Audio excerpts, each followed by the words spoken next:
Now, your whole argument is, of course, that, what is to be done by a constituent assembly cannot really be done by a legislative assembly, and therefore less so by the central government assuming the character of a legislative assembly under 356. That's the...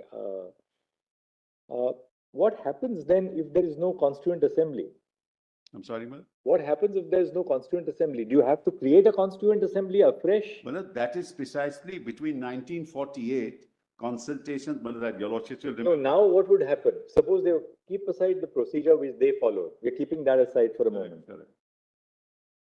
373 postulates the Constituent Assembly has to give its recommendation on any proposal for abrogation. Right. Suppose the President were to move a proposal for abrogation. According to you, how would that be effectuated now, say in post-1957 India? Let me answer that in two parts. Number one, what my Lord is putting to me is in 1948, they contemplated a National Assembly. Right.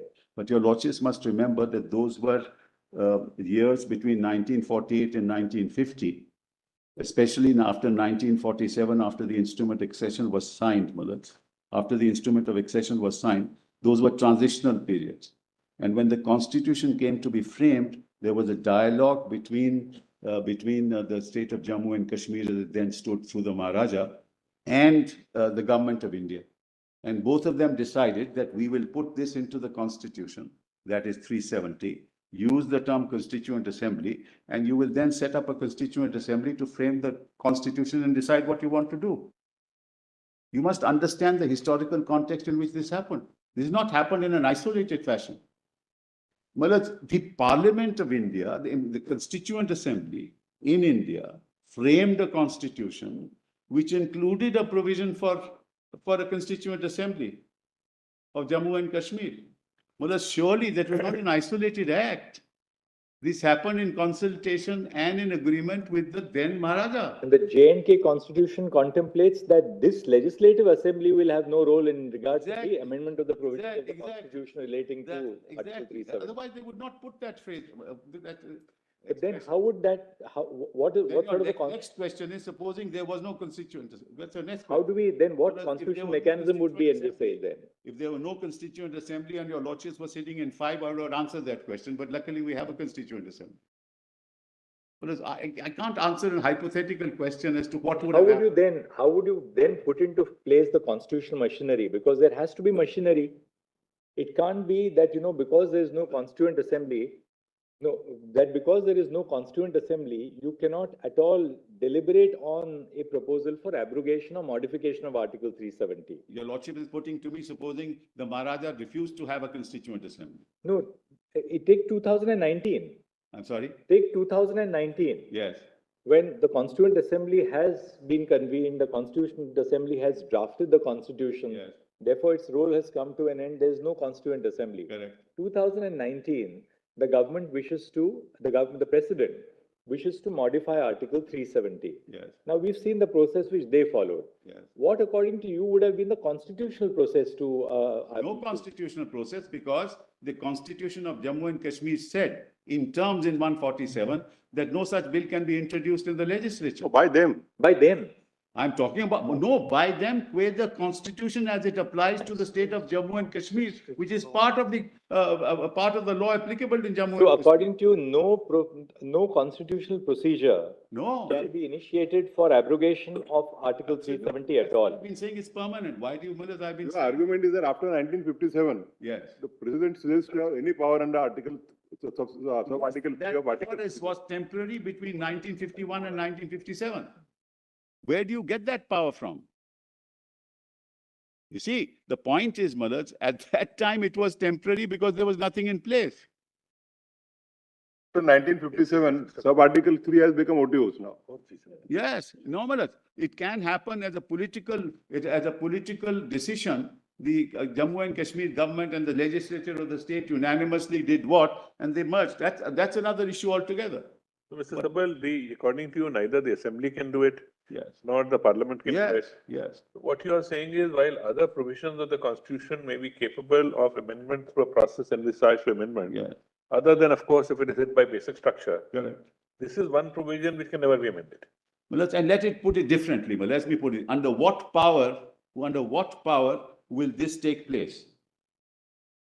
Let's assume they can do it. If my lords I'm just put the thinking question to aloud, me, to have a under which provision of the constitution can they do it? Having a permanency, the whole concept is that constitution is also a live document. At some stage, can we say there is no mechanism whatsoever for ever changing it, even if everybody wants to change it, and it doesn't affect the basic structure? Then to say that if suppose all of Kashmir wants it, hypothetically Then saying, a political act can be, but there can be a political act. And those negotiations, Clause 1 is the answer to this. 370 clause 1, bit by bit modifications, exceptions, applications have come. Now, if, and one important thing your lordship may note is it's completely irreversible. Because it's completely irreversible, all those parts which have now been brought in, they cannot now reverse. So part 3, for example, have come in with Can modifications. Parliament not have amended the constitution exercising the 368 power to abrogate 370? No. Which means therefore that there is a provision of the constitution, apropos what fell from Brother Justice Call, that according to your submission, there is a provision of the constitution which lies even beyond the amending power of Parliament. That's right. Your lordship may note So what we are creating then a new category apart from basic structure. No, not That 370 belongs to that. It is inherent and it's integrated into 370 itself. It's not a new category. It's a category that exists. 370 clause 3 only provides that if you want to abrogate, there is a mechanism for abrogation, which is why it's temporary. Now, if 370 clause 3 goes and is not brought into service, 370 clause 1 can now be used continuing with the legislative assembly, with the government of Kashmir, giving its consent, and the entirety of the constitution can be made applicable to Kashmir still under 370 clause 1. It can still be done. So the answer is not that it can't be done. I'm sorry. Let's assume Is it- what your argument on clause 3, Is which has allowed. been argued that clause 3 is today etched in stone, it's now, it cannot be. not done. want to put Yes, is yes. that 371, according to 370 sub clause 1, itself envisages bringing in different provisions. Correct. Tomorrow, through that process, it is said that each and every provision of the constitution applies to the state of JM. Yes.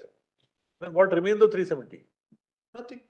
Then the only, Then to say that you can, It can in be a taken. sense, make completely 370 infructuous, yet it is sacrosanct where it can never be removed. Let me just explain, Manoj. Clauses 1 and 2 and 3 have to be read together. 2 is transitory.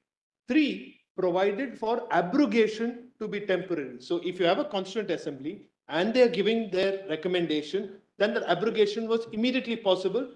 It's a shortcut and 370 comes to an end. no, The long way around is through 370 clause 1 with applying provision of part So I'm 1. saying therefore said that Yes. 371, according to you, Yes, can mean, orders have been issued from time to time. yes. That it can say that each and every provision of the constitution. It can, of course. Correct. Once we come to that, Yes. I'm just thinking aloud. What remains in 370 after that? Which means So you are saying the shell of 370 should remain, but the substratum can we are be. saying that assimilation needs to follow the correct procedure. The 370 clause 1 procedure is still available, was what we are arguing. I don't know what It's he's arguing, but it's certainly not what I'm. This is what we are saying. Yes, Mr. That- Yes. That may be his The interpretation. expression. I think, let Mr. Sibal come, because, otherwise that'll, I think, Mr. Shankar Narayan, what will happen is, we are following a certain line and a link and a syntax, so, I mean, I think, we might be broken up in the nuance of. Because, respect Mr. Sibal, he knows the law. We also therefore didn't jump and answer the questions. I don't think. See, the nuances are so many as something Mr. Sibal is arguing, something which you propound to do so. Mr. Yes, he Dwivedi can. said, no, this is not what I'm saying something different. So we'll have to see where the call, right? You I can't say understand. So something your different. There's no argument I've issue at all. understood at your own turn. He says that you can keep the shell, but the process is to 370 and So there is another interpretation. The problem is that if there's a constitutional process to do it, it can be done. If there is no constitutional process to do it, then it has to be a political act. He's So why saying there not? is a constitutional process by which it can be done under 371. No, you can't do away with Okay, 370 sub clause 3. No, suppose, after all, orders have been issued from time to time, bringing different provisions of the constitution in force. Right. Can you not say that another order be issued that it can under one saying that all the provisions of the constitution apply and list them all of them and say all of them apply? You know, the problem there is if you say all of them will apply, it applies to what? The concurrent list and the instrument of accession. Mr. Sibal, It doesn't apply to the other parts. insofar as clause D is concerned, Yes. there are no limitations. If you read it, much of the provisions of the Constitution shall apply in relation to the state subject to such exceptions and modifications as the President may by order specify. Correct. This is governed by second proviso. Correct. Provided further that no such which relates to matters other than those referred to in the last preceding proviso shall be issued except with the concurrence of that government. Yes.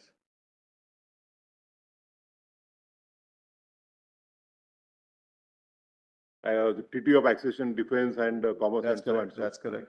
So if- And the lists involved there. And the list involved. Correct. So suppose if the parliament Yeah. decides to make the entire provisions of the constitution applicable to Jammu and Kashmir. Limitation under clause D. Yes, there is. That's the point I'm making, Malaz. Because the structure of 370 and in the context of the legislature of Jammu and Kashmir is that the residuary power remains with the state.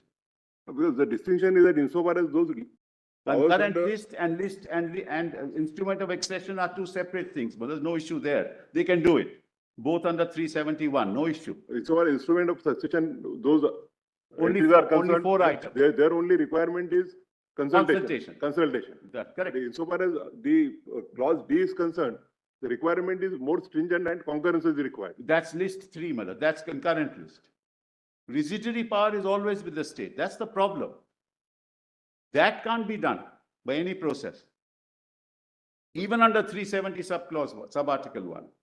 That's the problem. But I see the point that my lord is making, that look, once the Constituent Assembly is over, then of course there's a status quo, it can't be changed. This is what my lord is putting to me. Yes, there is, but then we have to find a constitutional procedure through which it can be done. Not amount to equating it with the principle of basic structure itself, that it can never be done. Like you cannot, and that also through a judicial pronouncement, No, the but philosophy of Let's basic structure. all right, let's not talk of 2023, Madad. In 1950, what was the position? This was the position. That it can't be done. No, but prior to the basic structure doctrine itself, it could be done. Parliament, no, how but can we this- say that Parliament could not have exercised its plenary amending power This is not basic. to abrogate Article 370? This is not basic structure, Madad. This is a compact between one sovereign and another engrafted in our constitution. It's a constitutional compact. Then what happened? Unlike other states where Junagadh, Malad, he didn't agree, you know, as a political act, you took over Junagadh.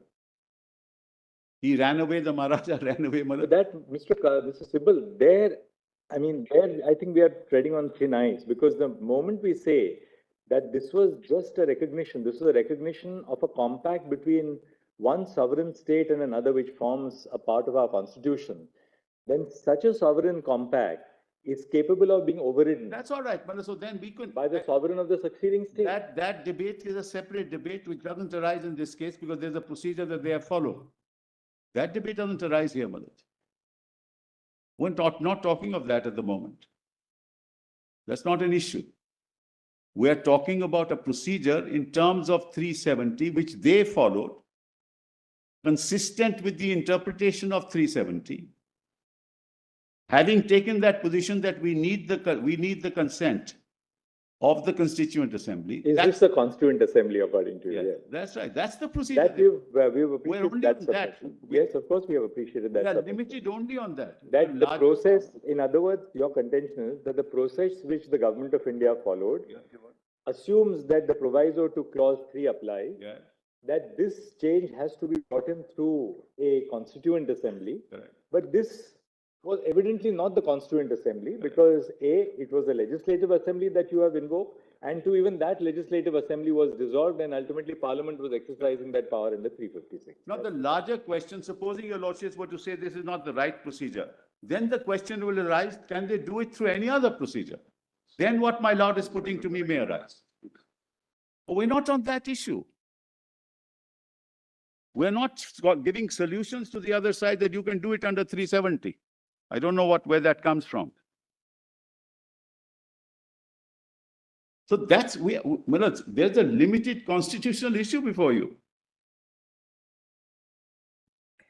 which is the process, the power and the process. The power is in 370 sub-article 3. The process is what they followed. Can they do it under 370 sub-article 3? And is this process right? That's the limited issue that your lordships have to decide. If there are other processes available under the Constitution, if they follow them, maybe, but that may be valid, may not be valid, but I can't answer that question in a vacuum.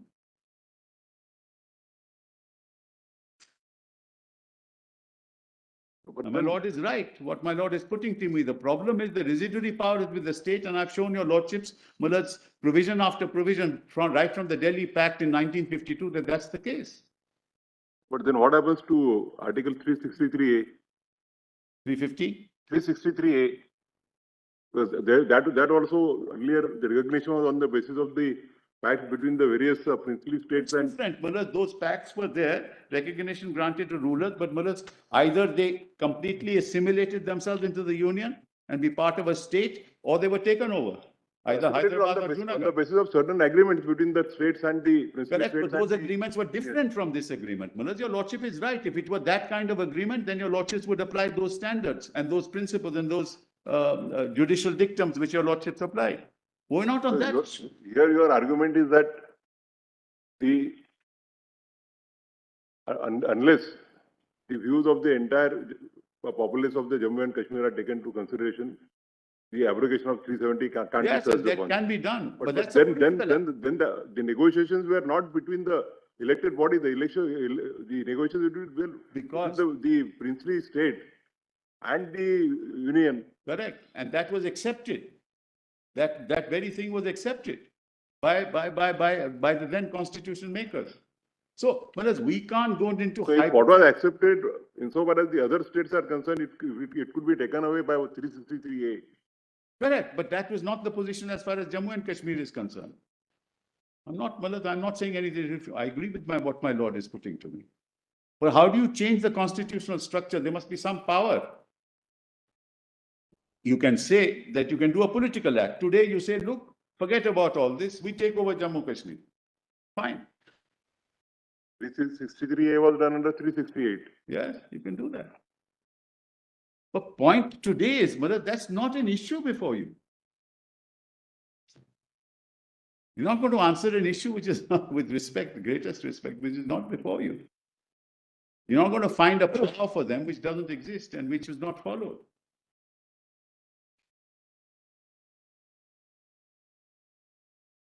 Yes, Mr. Go back. I understand, Mullah, the difficulty, and I understand, Mullah, the fact that at some stage or the other, this had to be, let's put it this way. This had to be done. Let's put it this way. Somebody said this has to be done. But then Mullah, there must be found a constitutional way of doing it. I'm not saying there are. It has to be done, I would say, but whether it could be done or not. No, not could meet be. the mandate. Question is, you say it can't be done. No, I say this was a political act. I don't say anything more than that. This was a pure political act. And you circumvented the provisions of the Constitution to reach a particular end result, which you always wanted. That's the second part is that, which you will argue, of course, that the Yeah. process by which they followed was. Yes. Well, that is the issue before you. There's no other issue before you. According to you, this could have been only done on the recommendation of the Constituent Assembly. Absent a Constituent Assembly, you cannot exercise the power to abrogate. Number one. Number two, in any case, it is they who believed that this could only be done through the Constituent Assembly.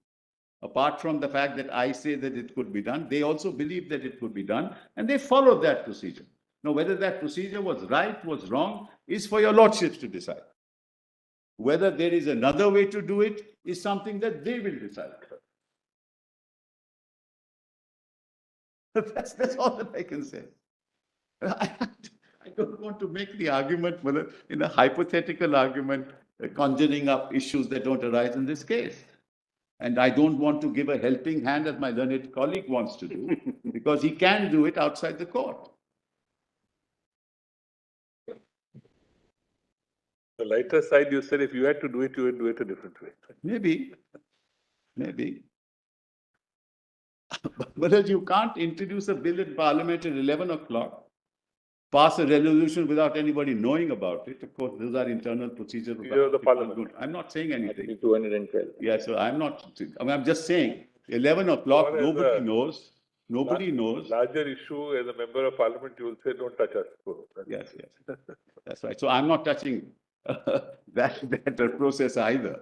I'm only saying that this is what, it sort of fits into the argument that this is was a political process carried through certain constitutional means, which unfortunately were not available. Always a political process, Mr. Sibal. Only question is whether it is within the constitutional means or not. That's right. Everything is a political process. No, I'll tell you how, Manoj, because now let me just go through Coelho and then I'll go back to the list of dates. Yes. Volume 3. You want us to read what now? Volume 3, Manoj. Page PDF 323.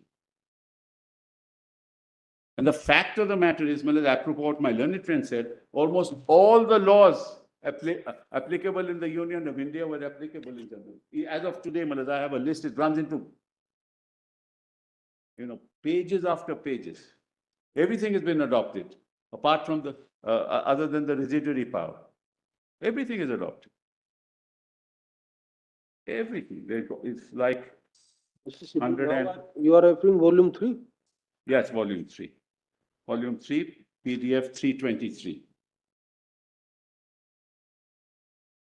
Case law volume 3. Yes. No, there is a separate volume for Case law volume. Yes, sorry, Miller. Case law volumes. Yes. It's Coelho, Miller. Coelho and Rameshwar Prasad, they are in one volume.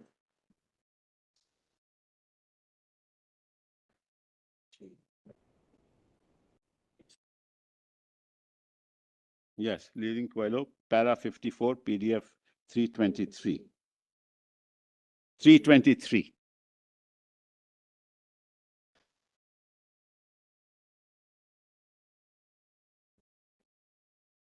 Running page 776, Malak.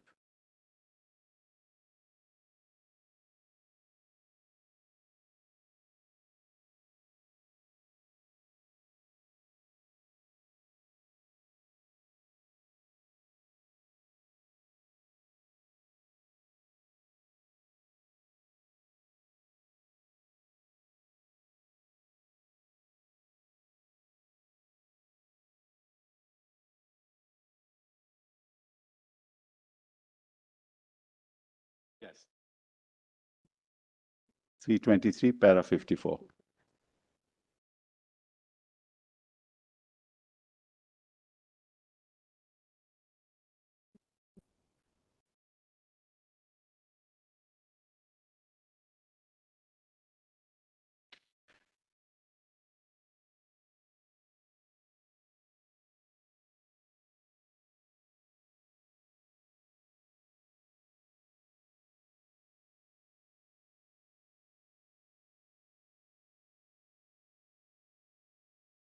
And remember this, if you use 368, you will have to have 2/3 present and voting.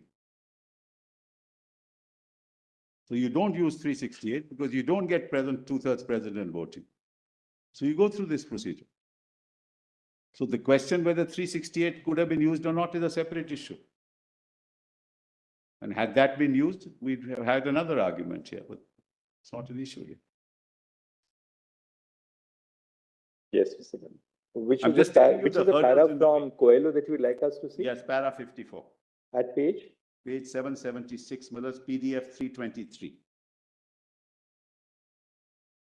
Page 323. Yes. The distinction is drawn, my lord has that paragraph? By the author between the making of a constitution by a constituent assembly, which is not subject to restraints by any external authority, as a plenary law-making power and a power to amend the constitution. A derivative power derived from the constitution and subject to the limitations imposed by the constitution. No provision of the constitution framed in exercise of plenary lawmaking power can be ultra vires because there is no touchstone outside the constitution by which the validity of provisions of the constitution can be adjudged. The power for amendment cannot be equated with such power of framing the constitution. The amending power has to be within the constitution and not outside it. Why? Because you're subject to the constraints of the constitution. So you want to amend, you can use 368, but then you have to follow the procedure under 368. But so, for example, if you were to say that you amend the definition and say the provision for consent of the states is not required. Approval of the states is not required. Can you do that? The answer is no. That's a proviso to 368. So if you want to work within the Constitution, you have to follow then what the Constitution obliges you to do constitutionally. If 368 were available. All right, apart from Coelho, which is the next? Yes, next is para 118 of Coelho itself. PDF? PDF page 344.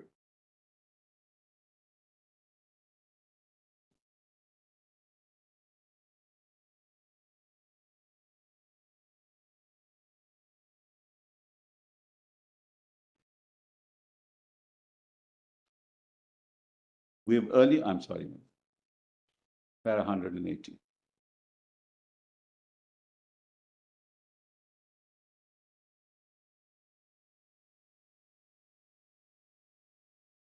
We have earlier noted that the power, my lords have that?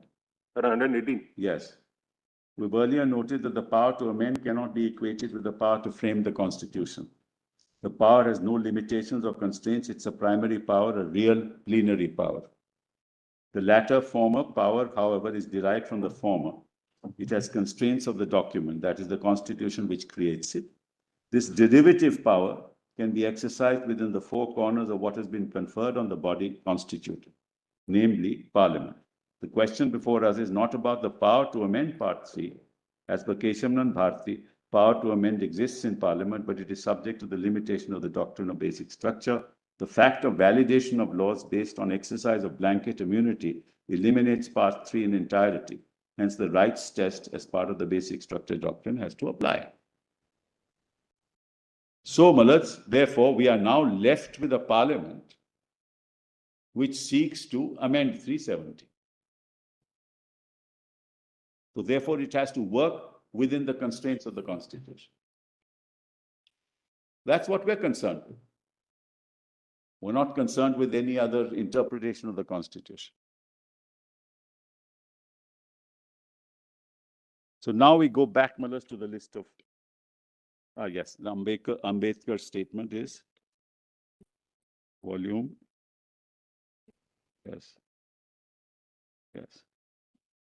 document volume 8, PDF page 26. Yes. Volume 8, documents volume 8, PDF page 26. Malas, quite frankly, PDF page? 26.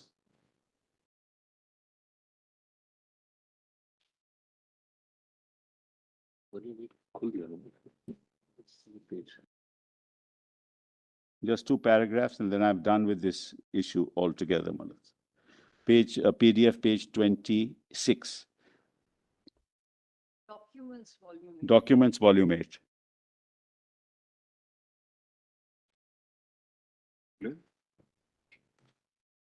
Eight.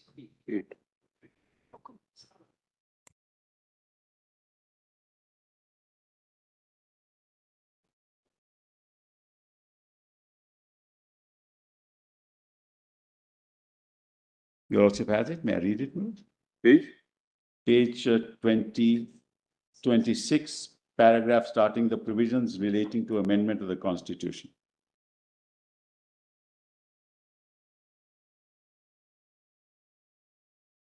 My Lord Justice Surikant has it. Yes. My Lord Justice Cole has it. Yes, sir. Right.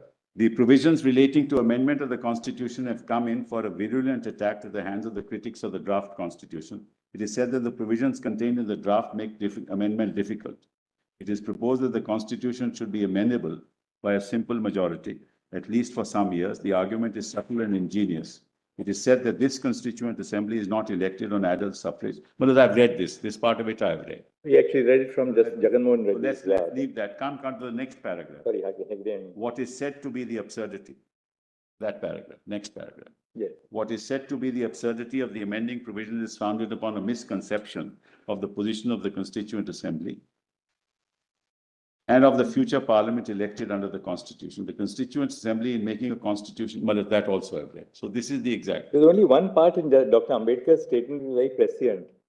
Dr. Ambedkar postulates that a future Constituent Assembly may be a future Parliament itself. Yes.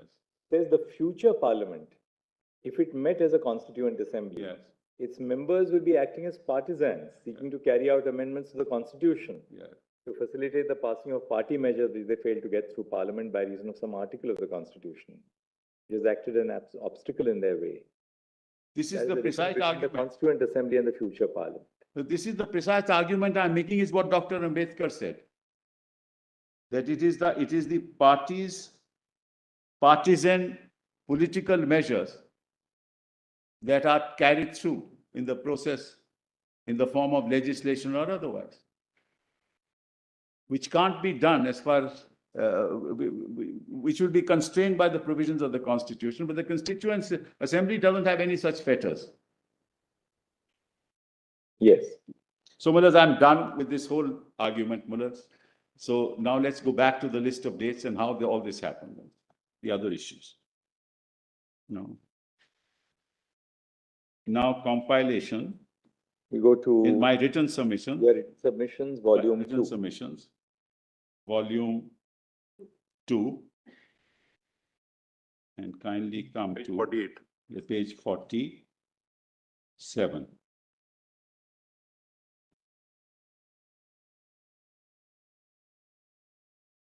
Yeah.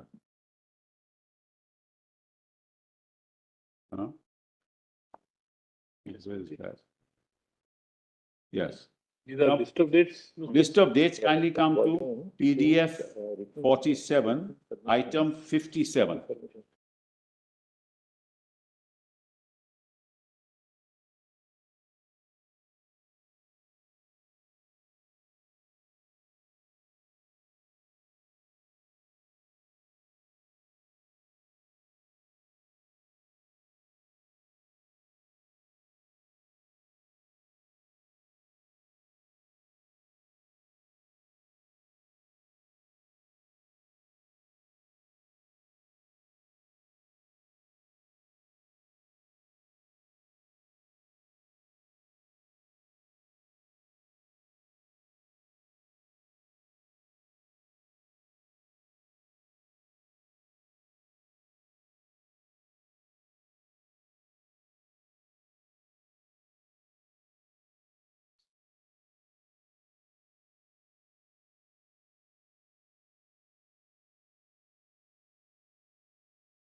Yes. Item 57, PDF 47 in my list of dates, volume 2 of the written submissions. Well, that's 20th of June, 2018. Section 92. That we saw, Mr. Sibal. Yeah. That we saw, you read out section 9. That's right. No, but what's important is the date. On the 19th of June, a political party in coalition with another party, which was in government, withdrew support. That is not in a list of dates. Yes, just kindly note that. It's in the proclamation.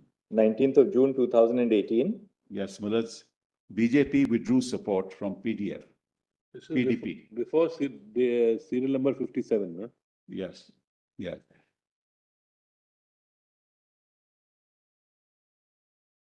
It's in the document, but I just wanted to.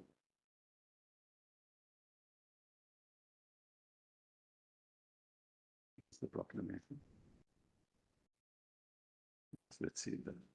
Yes, Mr. Sibal. Now, so he issued, the governor on the next day issues a proclamation, which is also quite curious. That we find at top of page That 48. your lordships may look at Millard's PDF page 85, volume 3, the proclamation itself. Anything turns on it? I mean, in the sense to read it. I mean, you've paraphrased it, I guess. Yes, I have paraphrased it. Is there any No, particular nothing. sense? The provision Not permitted the necessary. governor by proclamation to assume to himself all the powers and functions of the government of the state. Such a proclamation in one terms of 92.5 required concurrence of the president, and under 92.3 would cease to operate within 6 months, which I've already mentioned to your lordship. We need not go into. This is the power corresponding to 356, which is vested in the governor. That's right. That's right. But here it's vested in the The governor. governor, Millards, independent of the council of Of the ministers, council. which I mentioned to your lords. It's a very, very unique power. And the council of ministers was suspended in the process. Millards, he didn't even wait for a day. I mean, it's normally speaking, what would happen, Millards? A governor would wait for other political affiliations to take place to form a government. That's also part of political process. I'm sorry? That's also part of political process. That's precisely what I'm saying, Millard. But why do you think I've been saying this? Why would a governor do this on the next day, Millard? Yes, then what happened? Well, then, so he does this, so 6 months were to expire. Then, there is some controversy, and I just tell your lordships orally that controversy is. According to the PDP, and I think somebody else will argue that, I'm not arguing. According to the PDP, they send a fax to Srinagar that they have the support of the National Conference and they are willing to form the government. The governor says he never received the fax because he says that he was in Jammu and the fax was sent to Srinagar. So Millard, on the 21st of November, the next day, he dissolved the assembly. Yeah, on 21st November. The facts of some Fax is also constitution sent on benches have a 21st. sense of deja vu, you know. Fax is sent on 21st, he dissolves it on 21st. The fax hasn't reached him. Fax was sent. It's almost on the annual of the period expiring. No, that expired on 3rd of January, 19th of December. 19th, so about a month short of Yes, that. yes, month short. Millard. This is Because- not under challenge anymore. No, I'm not, that's I not- myself said so. I myself said that that is an issue which. So he dissolves the legislative He assembly. dissolved the legislature. Now, Millard, you can't dissolve without the council of ministers. 36, 38 and 92 are his only powers. He has already suspended the council of ministers. He dissolves it. Without the aid and advice. Nothing. Why do you think I've been saying continuously that this is a pure political act? The governor and the government were acting in tandem. They wanted to get rid of 370. Toss it out. Why would any governor do that? Why would the governor on 20th of June, after withdrawal of support on 19th of June, suspend the assembly? Don't allow any political affiliation and parties to take place so that a new government can be formed. Which is the power of dissolution under the constitution, just for the cross. Yes, 53. Section 53 of the Constitution of Jammu and Kashmir gives that power of dissolution, not part of the exception given to the governor with reference to his powers that he can exercise without the aid of the Council of Ministers.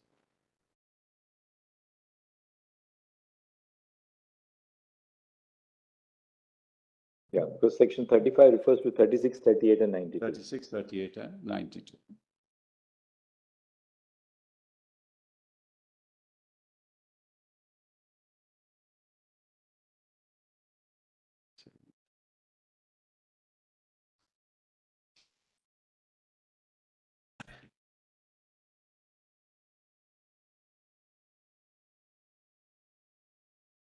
The process, according to me, when you are interpreting constitutional provisions, is as important as the substance.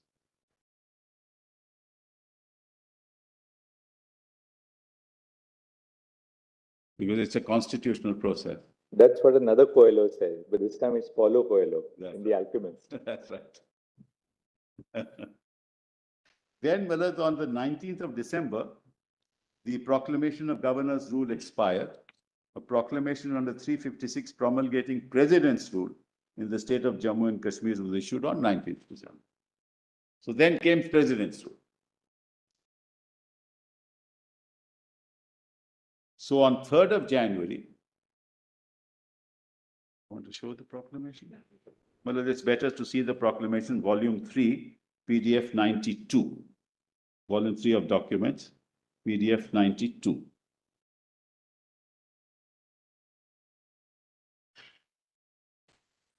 You want us to look at this, Mr. Sibal? PDF? So you want to? Yes, I do. Let's see that, Malad. It's important, because that's a very important provision. It has huge implications as to what happened later.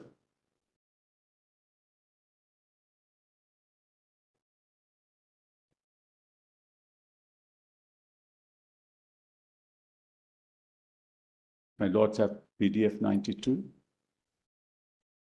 PDF? 92, Malad. Volume 3 of the document. Justice Gawai, Justice Kaul. Yes. Justice Surikant. Yes, it shows. Yes. The following proclamation by the President is published. I, so and so, have received a report from the Governor of the state of Jammu and Kashmir, and after considering the report and other information received by me. Well, it's all Governor's rule. Kindly see, Malad.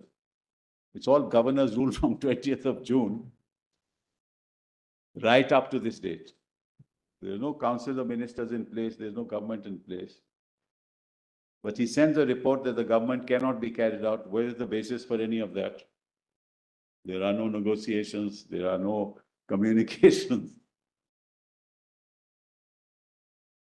So he says, I am satisfied that a situation has arisen in which the government of the state cannot be carried on. Government of the state, but the government of the state was carried on by the governor.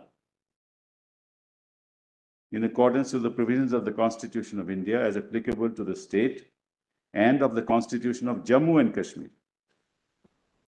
Now, in exercise of the powers conferred by Article 356 and of all other powers enabling me in that behalf, I hereby proclaim. Kindly come to C. A, assume to myself as President all the functions of the government of the state and all powers vested in or exercisable by the governor in that state under the Constitution and the state constitution. Declare that the powers of the legislature of the state shall be exercisable by or under the authority of Parliament. Now, this is important, Mullah. Therefore, Parliament will be exercising the powers of the state legislature. And the state legislature under Mullad's 147, you can't move a bill.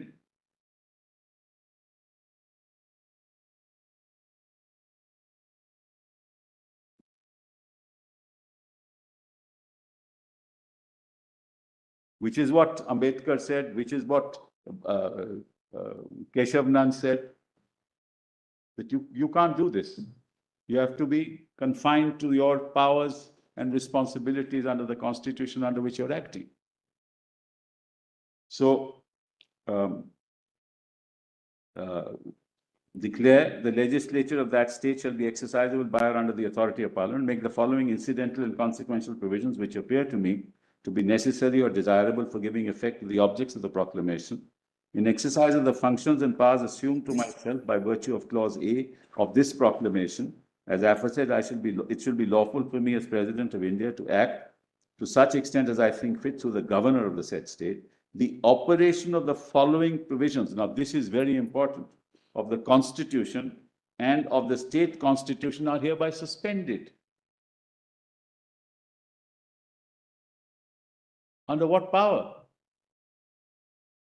So much of the first proviso to Article 3 of the Constitution as relates to the reference by the President to the legislature of the state, and the second proviso to that article, so much of Clause 2 of Article 151 of the Constitution as relates to laying before the legislature of the state of the report submitted by the governor, by the Comptroller and Auditor General. Now, what they did was they took away the proviso to Article 3. Under what power?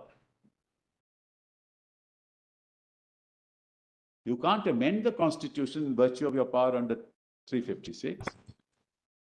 Now, let's see what the proviso to Article 3 of the Constitution says. Let's kindly have a look. Kindly give it. Volume 1. Constitution, Volume 1. Documents, Volume 1.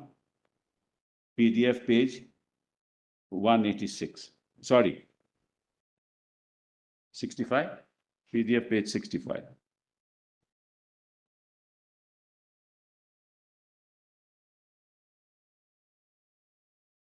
Yes. Yes. Yes. One second, hold on. So PDF page 65. This is an amazing piece of handiwork. It's a mosaic of illegalities. Attractive enough to be junked.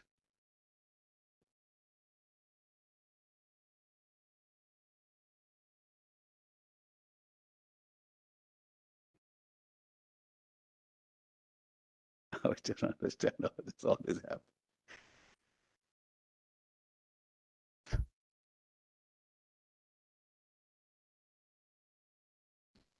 There must have been great constitutional advisors, Mulats, who would have thought of this very complicated handiwork, which found itself in our Constitution.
Bloody hell.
So totally, so I wrote it now. Right, right.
So Article 3, Malad, document volume. So they delete effectively the proviso to Article 3.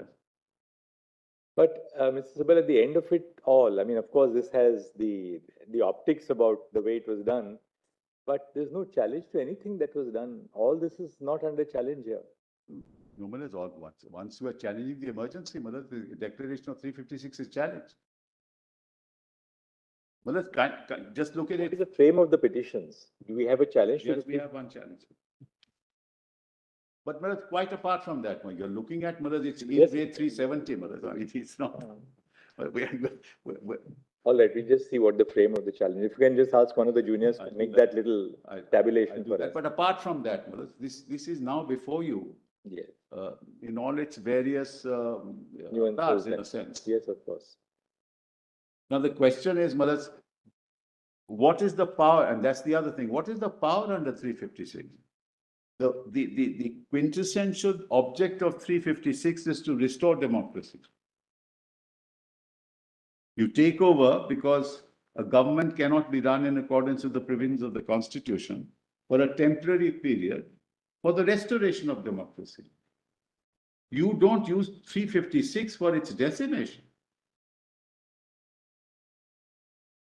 You can't amend the provisions of the Constitution under 356.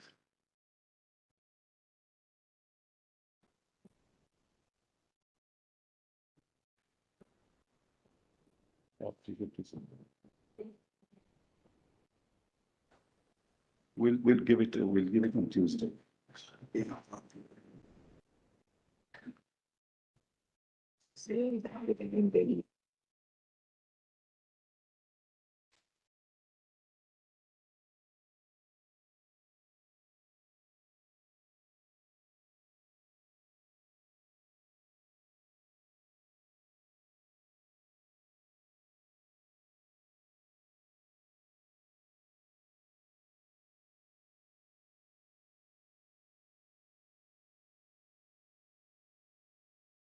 We have to show the Constituent Assembly.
Require ratification by the state legislatures. Now, suppose a particular state, the legislature, the power has been exercised under 356 and the president assumes the powers of the legislature, the executive. Can a ratification be done under 356 in relation to that particular state legislature? No, Maharaj. No, because he's exercising powers as a state legislature, Maharaj, in this sense. There is no question of ratification. Not in the J&K case. I'm Yes. just theoretically, I'm saying, can a, Generally, what is my lord is putting to? some constitutional amendments under the proviso Yes. require a ratification. That's right, that's right. Now, for the purpose of computing the majority, computing the strength required for ratification, Yeah. can the center fall back upon the exercise of the 356 power? Say that, look, we have ratified it because we were exercising the power under 356. Tough question. Has What never my lord is happened, but putting to me is that if Jammu and Kashmir, in a 368 situation, if Jammu and Kashmir were to ratify it, then Parliament can exercise that power. Suppose any Indian state, No, Malad. you require a certain number of states. Provided, Malad, the 356 is imposed there, not otherwise. But if 356 Yeah. is imposed, then can that power But to that's- ratify the that's a tough amendment be question. exercised? That's a tough question. Even that is a little. Yeah, it's a tough, I can't answer it. yeah, right even away, I- because I'll have to I think just- more I- about it. Because the ratification is of the state, therefore there are two separate constitutional authorities. One Parliament passing the law and And then the another state. authority ratifying it. You can't take the position, that's like, it takes two hands to clap. It's the same analogy. Therefore, you can't exercise that power yourself because that's power constitutionally is provided for in another institution, in another constitutional body.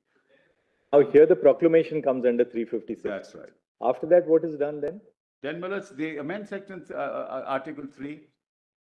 We saw that. Yes. But Malas, kindly see, just read Article 3 with me for a minute.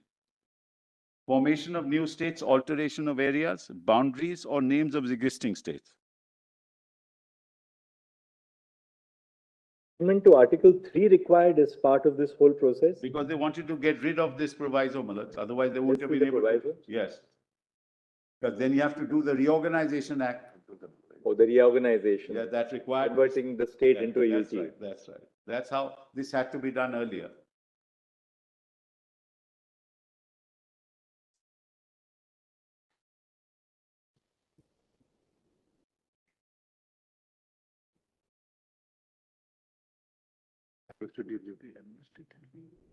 Second proviso is not your lordship's document, that has been the other document. The second proviso relates to Malads as applicable to the state of Jammu and Kashmir. Kindly have a look at that. Kindly just show that document. Document volume 1. Volume 1. Of the order passed, Yes. There the proviso is there. there the proviso was. That's correct. That proviso is deleted. That's correct. Which is that proviso? Which requires, I'm going to show that to you, Lordship.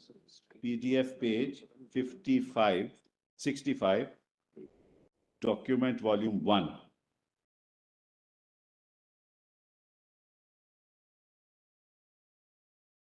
That was, Yes, that must be pursuant to the presidential order. correct, absolutely right. So the presidential order was not, was the presidential order amended? No. No.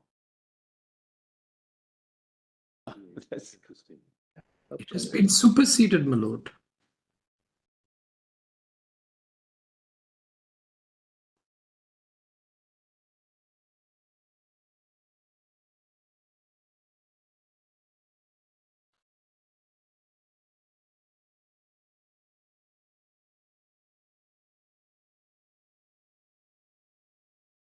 It deals with the second proviso.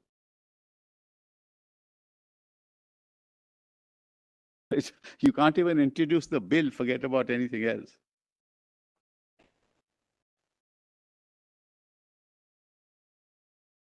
Or only one second proviso.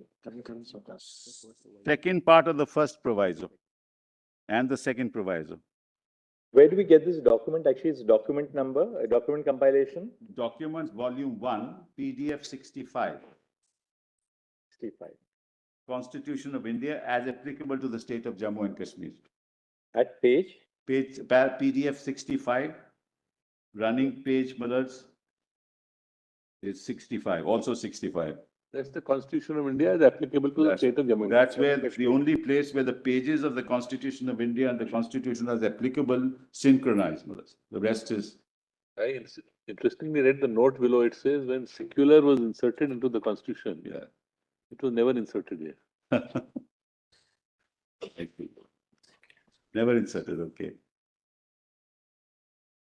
Just see the note below I it. got Note, it, I got note 1, you got it? Yes, I got it at the bottom, yes. Socialist secular. Socialists agree. But see, Malads, what they've done. What is the, where is the proviso? Proviso, Malads, at page 66, next page. Second proviso. Let's read the whole, Malads, it'll be better Yes. if we read the whole, if you don't mind. Yes. Formation of new states and alteration of areas, boundaries, or names of existing states. Parliament may by law form a new state by separation of territory from any state. Well, this is also be important when you deal with the Reorganization Act. You might as well read the whole article once. Parliament may by law form a new state by separation of territory from any state, or by uniting two or more states, or parts of states, or by uniting any territory to a part of any state. Increase the area of any state, diminish the area of any state, alter the boundaries of any state, alter the name of any state, provided that no bill for the purpose shall be introduced in either House of Parliament, except on the recommendation of the President, and unless, where the proposal contained in the bill affects the area, boundaries, or name of any of the states, the bill has been referred by the President to the legislature of that state for expressing its views thereon, which within such period as may be specified in the reference, or within such further period as the President may allow, and the period so specified or allowed is expired. That's why, Mullahs, when the views of states was taken, Mullahs, they said, no, you haven't referred it. We said, only need to take your views. We don't have to take your consent or your concurrence. So we may not agree. Even if you express your views that it should not be done, we're not bound by it, which is the correct constitutional provision. Then the second proviso, provided further that no bill providing for increasing or diminishing the area of the state of Jammu and Kashmir, or altering the name or boundary of that state, shall be introduced in Parliament without the consent of the legislature of that state. So you can't even introduce it. Here by 356, you do away with it.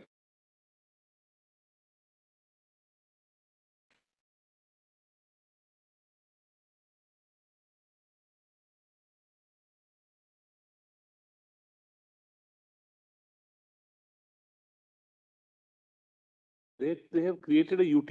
Otherwise, they have not altered the territory, have they? No, they have. How? Ladakh is not part of the state anymore. That's what they carved out a UT and made another UT, which they say. Yes, carved out a UT saying that this will become a state, and the other UT will remain a UT. So carving out a UT is permissible, no? But boundaries are. Not from a state, I'm sorry. You can't Boundaries create are a altered. whole state as well. Boundaries are also. Yes, altered. boundaries are also altered. To that extent, yes. So, Malad, this is all.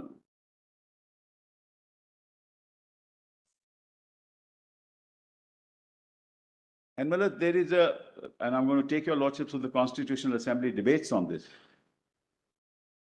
Just presently, I'll do that. And for J&K, consent is required. Yes. Not just the views, but the consent. Other states. No, Malad, you require the consent before you introduce it. Right. Yes. Other states, it's only the views have to be taken, but for J&K, the consent is required before you to introduce the bill. Yes.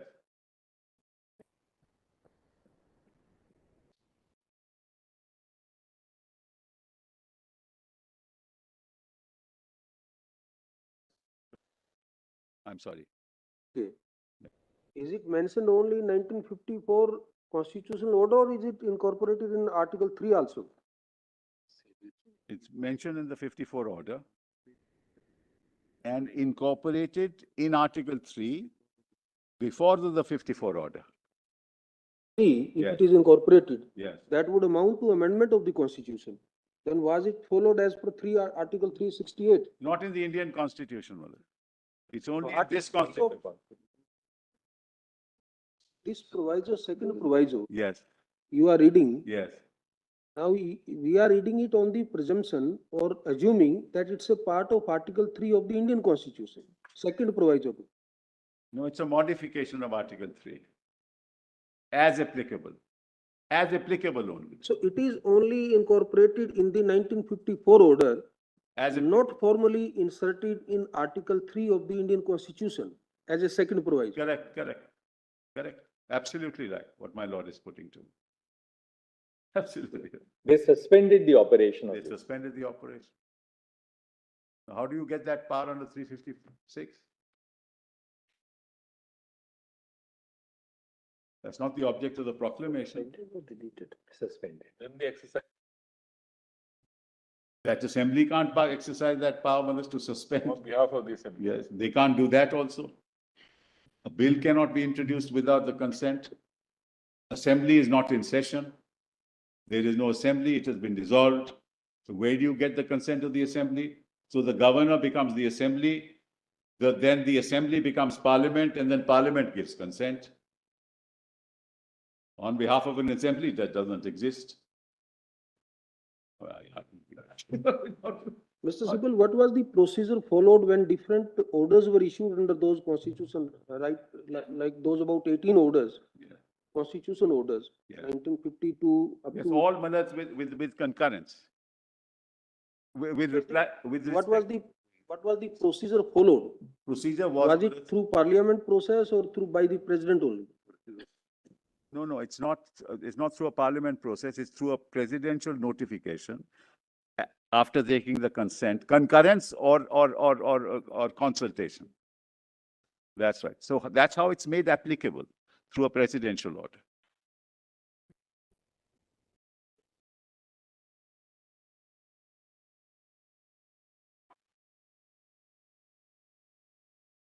No.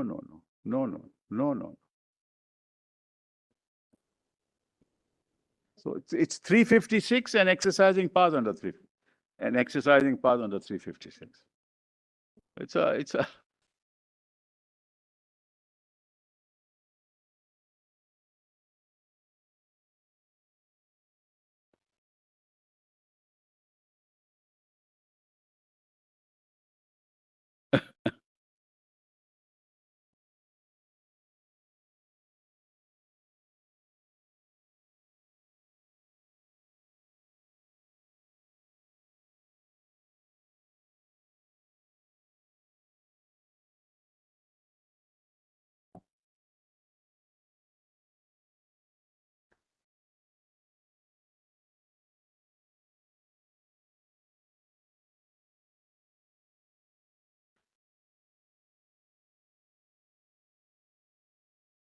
Well, in this context, before I go back to 356, it's better to your lordships looks at the Constituent Assembly debate on this.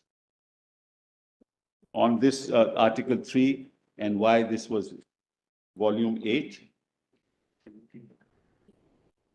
PDF page 289.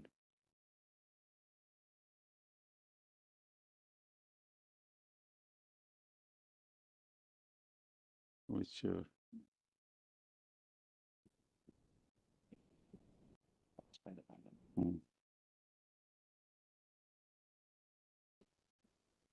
Dr. Ambedkar Maharaj at 289 says, "Sir, I move."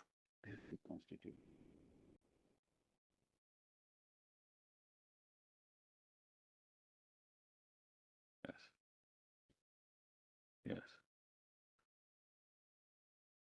There's sir, I move that for the existing proviso to Article 3, the following proviso be substituted.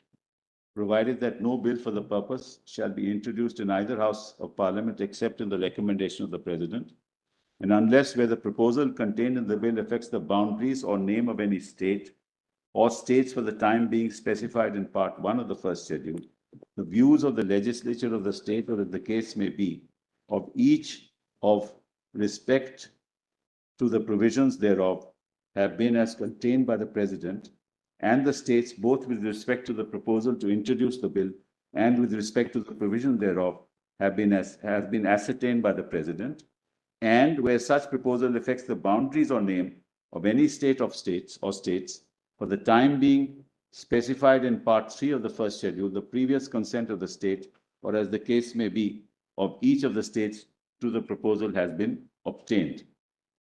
Mr. Vice President, if one were to compare the amended proviso with the original proviso, as it was set out in the draft constitution, members will see that the new amendment introduces two changes.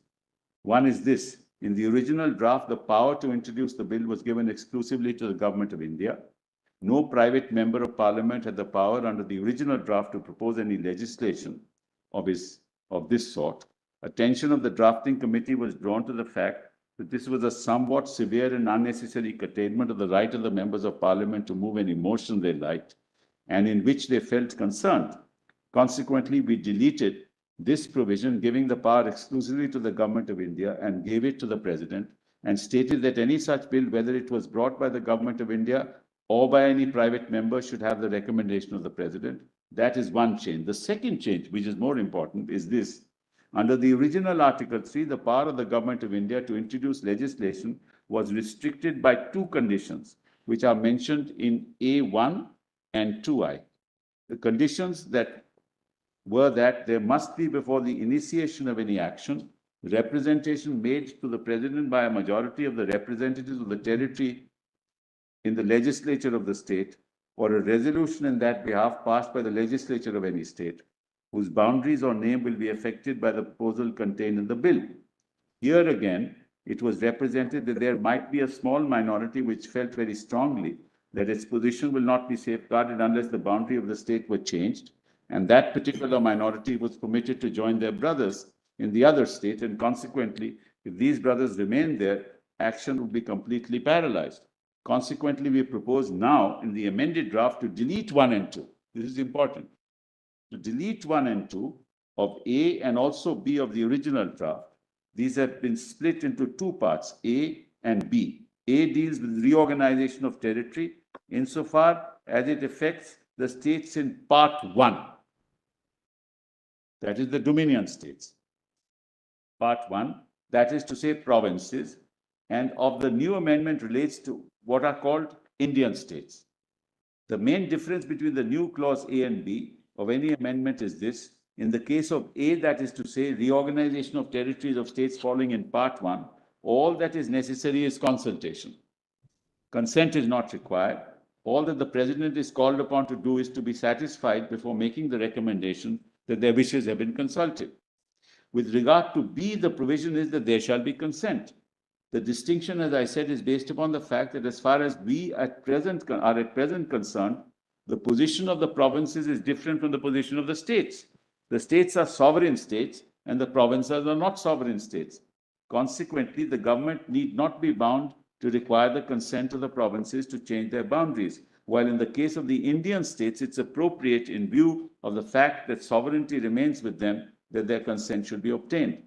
As regards the amendment moved by Professor Shah, I do not see much difference between my amendment as contained in subclause A of the new proviso and his. He says that the discussion shall be initiated in the states. My subclause A of the proviso also provides that the states shall be consulted. I have not the least doubt about it that the method of consulting which the President will adopt will be to ask either the Prime Minister or the Governor to table a resolution which may be discussed in the particular state legislature, which may be affected, so that ultimately the initiation will be the local legislature and not by the Parliament at all. I therefore submit the amendment of Professor Shah is unnecessary. Now, this was adopted.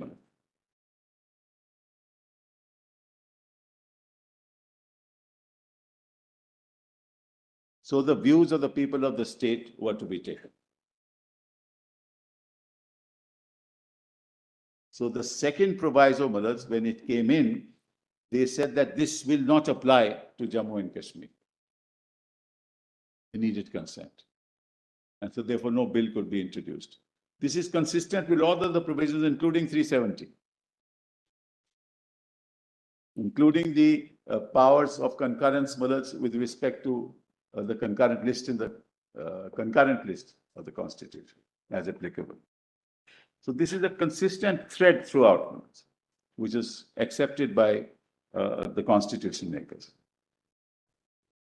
So now, Malad, if you now go to 356, document volume 3, no, this is very PDF page 92. I'll read further, Malad. So they suspended this.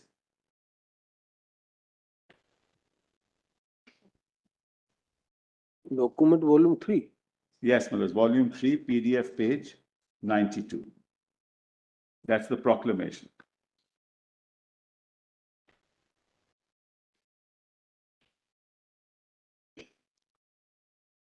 So when everybody was all states were integrated into the union, that means you didn't need any consent. But since this was not integrated, Jammu and Kashmir, therefore the second proviso was provided.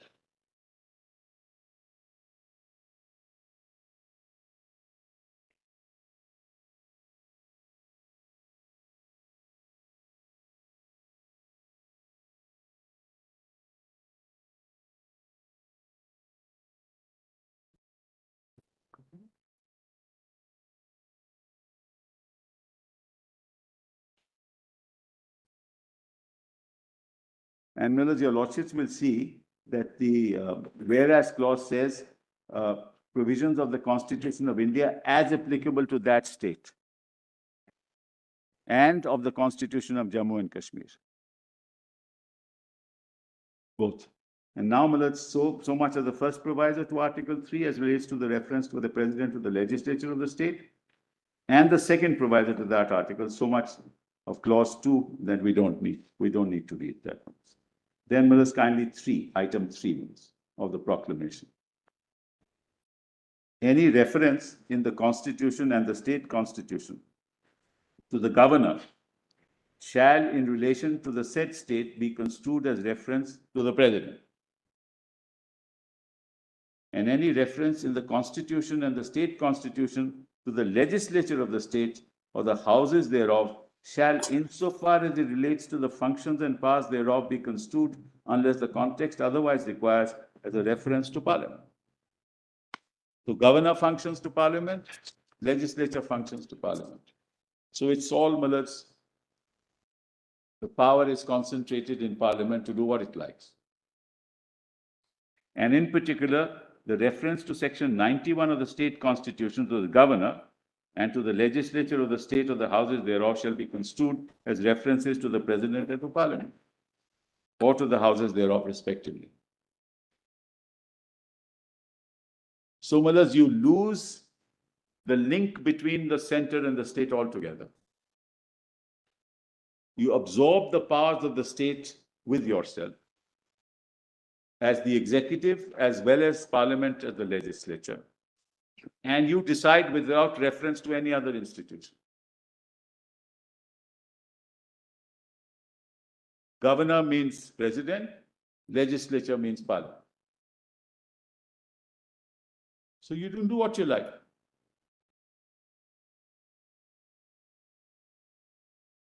And so you give yourself consent. You don't have to seek consent.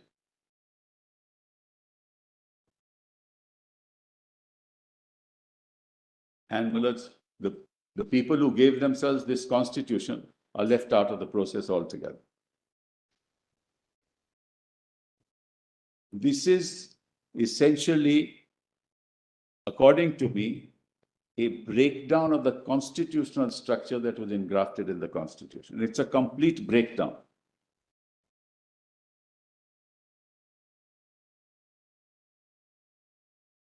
By inhering in yourself as the union, the power of the state, executive power of the state, and by Parliament, the legislative power of the legislature. So you do away with any representative form of government, do away with institutions, and make it irreversible.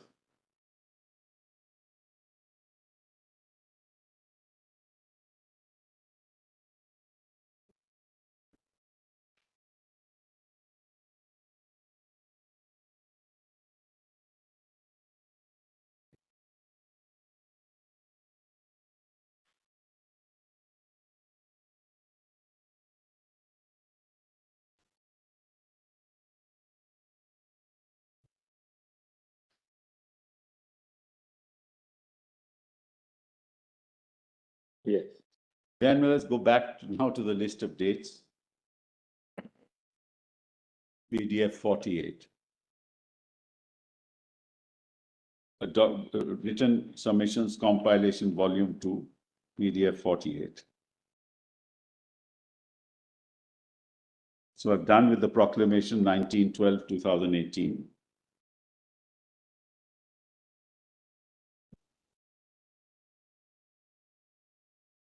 So item 60.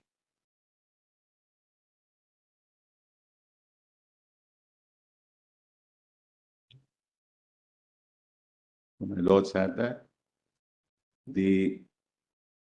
A resolution approving this proclamation issued by the President on 19/12/2018 was passed in the Lok Sabha on 28/12 and the Rajya Sabha on 3rd of January. Then, brothers, we don't have to read this. Jammu Kashmir peoples, we're not concerned. Kindly come to 60, item 65, PDF, page 50.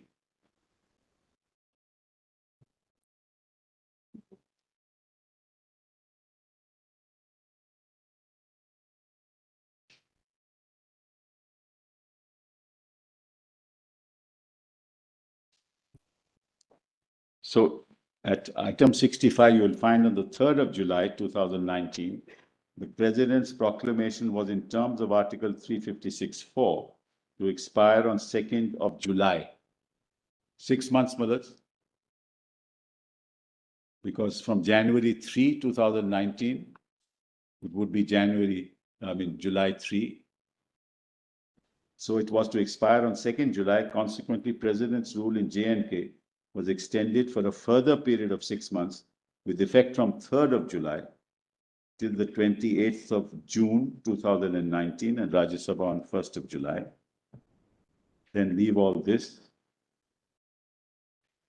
Then 72, page 53, PDF page 53.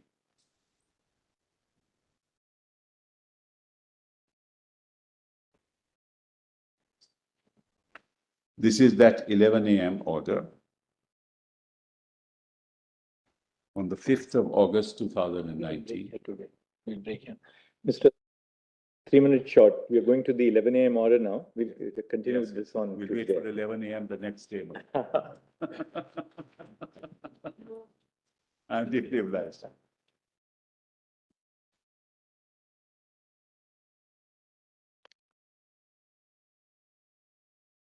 We appreciate your lordship's patience, mothers.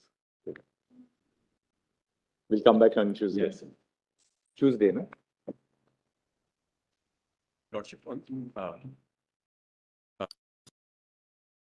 matter, the High Court has pronounced the order that my lord had remanded to them.